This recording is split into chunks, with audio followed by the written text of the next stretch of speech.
What is up, Duns Nation? Jaggy here, and sorry for the poor lighting. My camera is not the best. I actually ordered a new webcam, 1080p. It's not anything crazy, but it's also a wide-angle webcam so that, you get more of the room, so it's not this much of a close-up. And it's been raining for the past week or so. For SoCal standards, that's actually a long time. Usually it rains for like 1 or 2 days consecutively, and mainly in the winter. Obviously, it is winter right now, but it feels like the UK right now, and I might as well get used to it because I will be going to the UK in 2 months. I will make an update video or announcement video on that very shortly. But for now, we are going to react to Oxford United versus AFC Wimbledon extended highlights. I know this is a day late, but I follow. They don't come out with their highlights until like 7 hours after the game. And yesterday I was out at night, so I couldn't react to the video. So here I am today, 1 day later. Do not know the score. And I actually don't want to look at the lineups or anything like that because if I do, if I look it up on Google, it's going to show the freaking results. So don't know the lineups, and I don't really have a perspective on who's going to score or which highlight is going to be at which minute of the game. Let me take a look at okay. So in the extended highlights, I see some players coming out here. Daniel Chuk. Okay, I see Daniel Chuk. He's going to be playing center back alongside Ben Hennigan, I would assume. So yeah, Guinness Walker and Paul Lawsu going to be playing as the outside backs from what I'm seeing.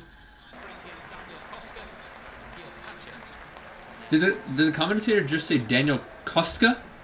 What? Koska. Absolutely expect them to do so. Through ball lumped over the top over Paul Lawsu. He's going to try to help Hennigan on the double team. Oh, man. Cross came in down the 6. Actually, it was partially deflected, so Guinness Walker had a bit of a hard time tracking that, and towards the back post there. Again, I don't know the players, I don't know the lineups because I don't want to see the scores, so I'm not going to be able to know which players are playing for Oxford. Plenty of space for the right back / right midfielder here. Guinness Walker is able to see that one out. But then a poor clearance.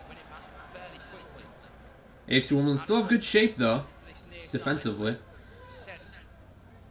Sudden, oh yeah.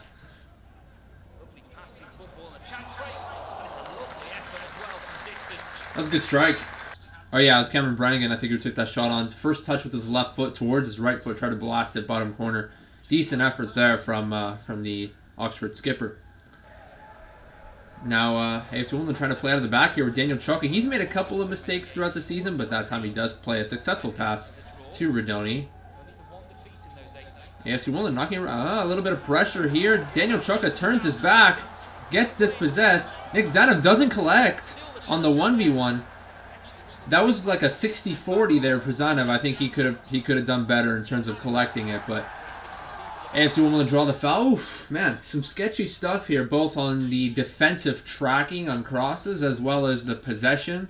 To be fair, I didn't think Daniel Chuk expected someone to be on his left, putting the pressure on him there. Jack Radoni gives it away as he tried to play a return pass to Guinness Walker on the 1-2 attempt. They switch the play. Oh, that's a good cross from Williams. Low and down, low and hard. Jack Radoni helps out on the defensive end.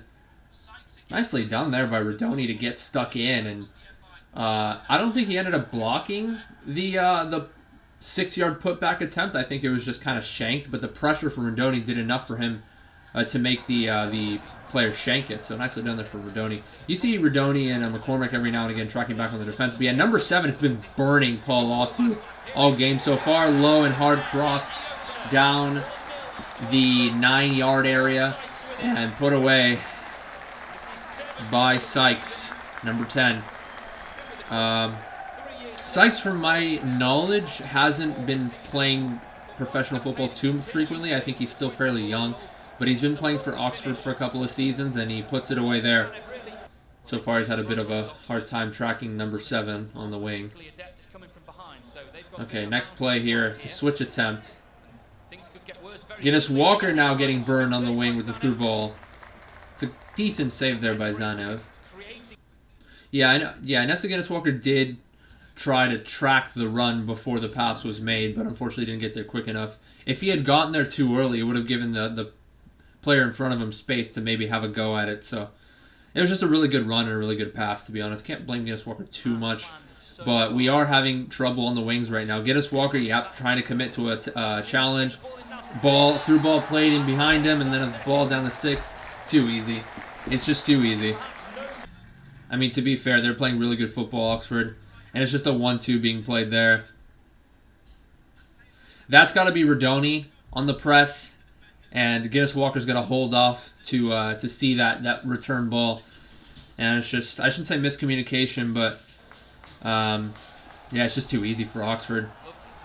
It's a really good first touch there by number 9, the chest touch off that long ball. Oxford have plenty of space and plenty of players to pass to. Can they create something here? Another through ball, and it's Jack Rodoni playing as a makeshift outside back in that particular play. I'm not sure where, Nesta Guinness Walker was playing the press there high. And Rodoni, to be fair, yeah, he did cover well, but then he didn't see the run. Didn't take a look over his shoulder to see if there was a man there. And, Oxford United are just burning AFC Wimbledon with all of their runs being made, and they're not being able to track those runs, AFC Wimbledon are. Perhaps isn't the most popular of figures with Wimbledon fans, And they're giving so much space on the wings. less popular if this result stays the same. Oh, man. And it's 3-0. I mean, Rodoni and Guinness Walker gave so much space. They were really central. Okay, it's going to be offside. They were really, really central, allowing the switch to be made to the outside back, number 2. Yeah, it's just too easy, man. I know it's easier said than done for me to look at it. Obviously, it's a much different story when you're actually on the pitch and trying to communicate and trying to, defend against a team who's on form. Aside from their last loss, of course. I know Oxford did suffer a loss, but Guinness Walker got nutmegged there by the outside back number 2. Again, I don't know the lineups, like I said, because I don't want to look up the score. Corner kick here. AFC Wimbledon do decent in defending set pieces. Not that time. Okay, they do get the header away. Obviously, if it's a part of the highlights, then something has to happen. Jack Rodoni tried to clear it away, not fully. That's a really good cross. That was that's just I can't really blame AFC Wimbledon's defense that much, aside from maybe the fact that it could have been better tracking the run in the back post, maybe if you're Hennigan there. Or let me take a look here. Yeah, that was Hardigan. Yeah, Hardigan just really late to react to that back post cross. I mean, the cross itself was placed absolutely perfectly. And number 2 finally gets himself on the score sheet. Usually he was the one making the runs down the right wing, but this time he actually receives the cross from the right wing. This is shades of Oxford 5-0 a couple of seasons ago. Oh, boy. Ooh, Paul Ossu, the shot. Okay. That's one of their bright spots so far this game, AFC Wimbledon. I might seem like I'm smiling, but in reality, I'm just... Sometimes I do that when I'm like frustrated or disappointed. I'm just like, like, I don't know. But yeah, it's just poor, man. Like, obviously I'd be much more frustrated if I were actually watching the game. But ooh, decent attempt there by who's that? Number 14? Oh, that's Zach Robinson. Okay, I've heard of him. I think when I was doing my live streams last season, someone asked me about my thoughts on Zach Robinson, and I wasn't sure who he was. And then when I looked up Zach Robinson on Google, it said something about a musician or something like that. I'm like, who the hell is that?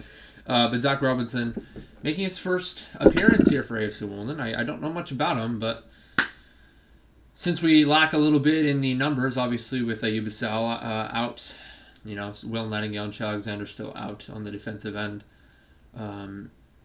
Zach Robinson making an appearance. I obviously don't have an assessment on how he played because extended highlights. But from what I can see from this game, probably one of AFC Wimbledon's, if not AFC Wimbledon's, worst performance in the season. I know that, they're a bottom half team, so yeah, they'll drop some points, but a lot of the games that they have dropped points in, they still played fairly well. The game against Gillingham early in the season where they were up 1-0 and they just gave away a shitty deflection towards the end.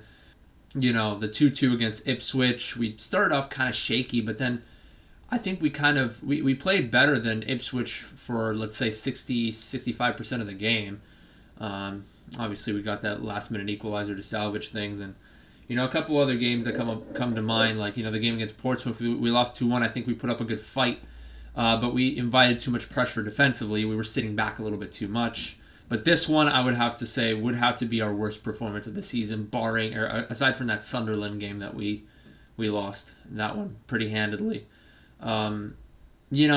Just defensively, not taking that glance over your shoulder to see where that run is being made, just kind of ball watching it a little bit. It's kind of hard if you're an outside back when you're trying to see what's going on ahead of you and there's a guy making a run right in behind you. But, the tracking, the marking was not very good in this game, and fairly disappointing.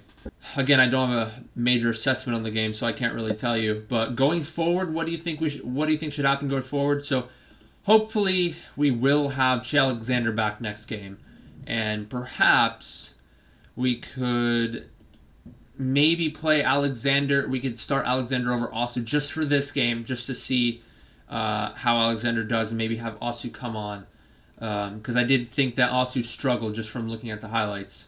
Yeah, I did see Egli Kaja did start the game today, and then he came off for Zach Robinson. Dapa Mabude actually came on for Oli Palmer, which is fairly interesting. They picked him over Aaron Presley. I don't know why they haven't played Dapa Mabude more. I know I said we should get rid of Mabude after the loan spell ends because he hasn't played with us much. But on paper, I think Mabude, has more upside, I should say, than Aaron Presley. So interesting to see him come on today. But of course, I didn't really have an assessment on him either because highlights. But that's all I have to say. I mean, I'm really disappointed. I expected AFC Wimbledon to put up a bit more of a fight.